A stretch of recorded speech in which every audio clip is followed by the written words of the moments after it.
কারো কথা শুনবো না। এ নানা যোগ্য দেখে পক্ষ নেব, কারো কথা শুনবো না। হে নানা 9 এপ্রিল বৃহস্পতিবারে ভোট দিব ভাই দলে দলে, শুনলেন নানা নানি শব্দ না। হে নানা যোগ্য দেখে পক্ষ নেব, কারো কথা শুনবো না। হে নানা যোগ্য দেখে পক্ষ নেব, কারো কথা শুনবো না। হ্যাঁ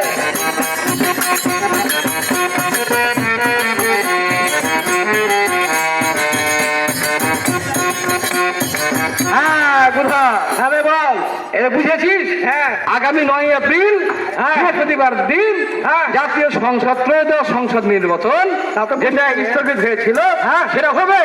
নানা নানিকারা কে কথা কি জানে? জিজ্ঞাসা করে দেখতো। না না জানো গো, 9 তারিখে ভোট হবে জানো তোমরা? সবাই জানে, সবাই জানে। নানি তোমরা জানো? সবাই জানে কি না 9 তারিখে ভোট হবে বৃহস্পতিবার দিন? ওই ভোটে সবাইকে অংশগ্রহণ করতে হবে। আপনার পছন্দ মতো যাকে পছন্দ করেছেন তাকে ভোটটা দিয়ে আসতে হবে, কিন্তু ভোট কেন্দ্রে যেতে হবে নাকি? অবশ্যই যোগ্য দেখে পক্ষ নেবেন, কারো কথা শুনবেন না। যে যোগ্য ব্যক্তি